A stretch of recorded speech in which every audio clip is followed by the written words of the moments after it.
Ce que j'arrive pas à comprendre jusqu'à présent, je comprendrai jamais jusqu'à ma mort, c'est que il y a toujours des tapis verts une fois que les gens s'entretuent. Je comprends pas qu'il n'y ait pas déjà des tapis verts avant que les gens s'entretuent.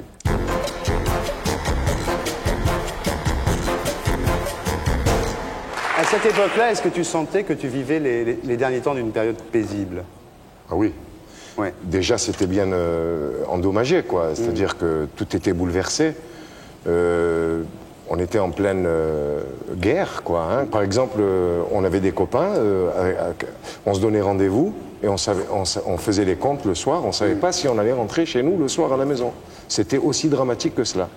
Tu te posais des questions sur le désir d'indépendance des Algériens. Tu réagissais comment? Nous, on réagissait chacun son intérêt. C'est-à-dire, nous, on était français. On était pour que l'Algérie reste française. Surtout qu'on nous faisait des promesses à l'époque. On nous disait, vous inquiétez pas, l'Algérie sera française, je vous ai compris et tout ça. Bon, on va pas revenir là-dessus, on va pas refaire l'histoire. Je trouve que, bon... C'est à l'époque où ton beau-père a été assassiné. Il a été assassiné comment? Mon beau-père, il ne méritait pas d'être tué, parce que c'était un grand artiste, et puis surtout un homme bon, quoi. Il ne méritait pas, il méritait pas.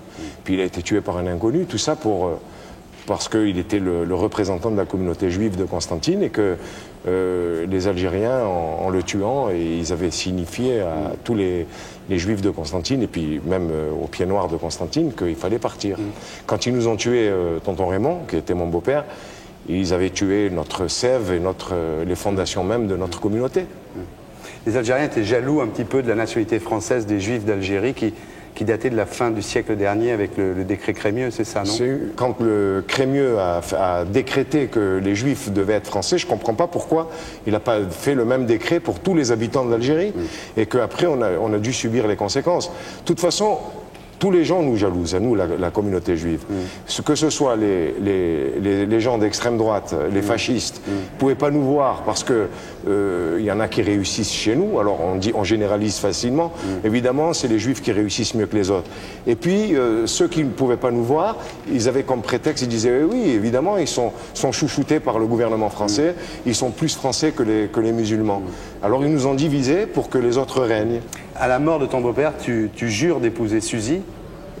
La mort de mon beau-père a été mon premier mariage avec Suzy, parce que de toute façon, même si je ne m'étais pas marié avec Suzy, nos deux familles étaient liées. Et comme j'étais un peu l'aîné des enfants des deux familles, j'étais considéré un peu comme le responsable. Et alors là, vous décidez tous de partir. Vous avez pris la décision quand?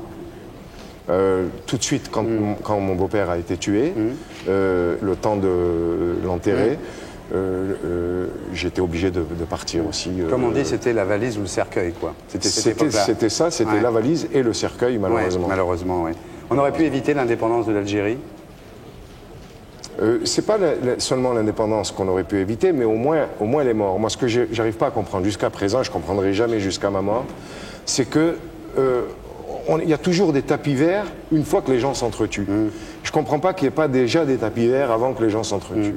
Vous êtes parti comment? On est parti sur le bateau, Sidi Oghba, à Philippeville. Tu dis que dans le bateau, les hommes se cachaient dans les coursives pour pleurer. Ça devait être terrible cette traversée, non? Ah oui. Moi l'image que j'ai, c'est ma grand-mère. Ma grand-mère qui était vraiment déguisée. Parce qu'elle avait l'habitude d'être habillée en indigène, quoi, comme quand on était habillé là-bas.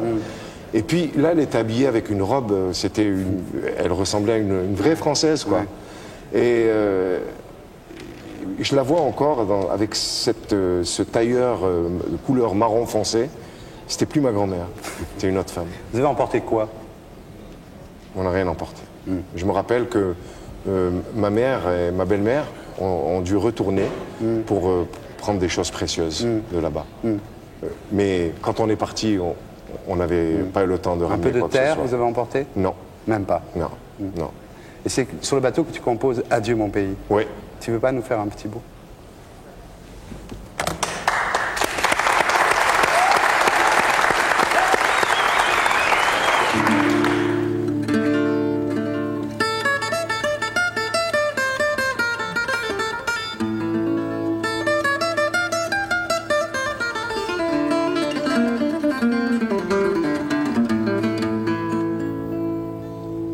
J'ai quitté mon pays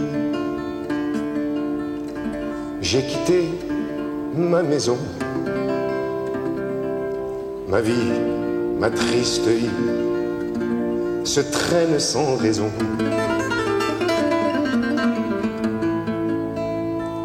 J'ai quitté mon soleil, j'ai quitté ma mer bleue. Leurs souvenirs se réveillent bien après mon adieu.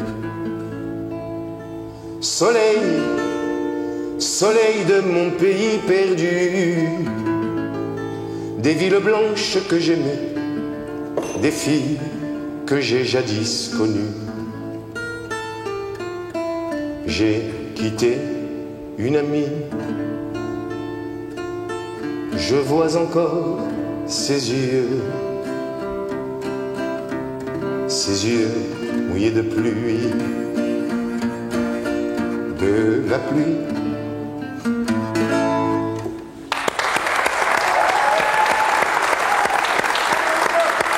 Merci. Quand tu es parti, tu pensais que tu reviendrais ou non? Non. Tu pensais que tu reviendrais jamais? Et t'es jamais retourné? Non. Et l'arrivée à Marseille, c'était comment? Je me rappelle des montagnes blanches. Ouais. Des montagnes blanches. Et puis surtout, une chose qui m'avait consolé, c'est la couleur de la mer. Ouais. Elle est pareille qu'en Algérie. C'est vrai. Mais c'était difficile au début. Heureusement que l'accent chantant des Marseillais, ça nous avait un petit peu adouci notre rancœur. C'était dur parce qu'on venait de perdre des êtres chers. C'est très dur. Ce qu'il faut que tu saches, c'est que c'est toujours dur jusqu'à maintenant, malgré la réussite et tout. Et ce que je supporte pas, c'est le doute sur l'authenticité de l'attachement aux racines. Parce que pour moi, d'oublier ses racines, c'est plus être un homme, quoi. Et pour être sûr de ne rien rater de Inarditube, abonnez-vous et mettez un pouce bleu.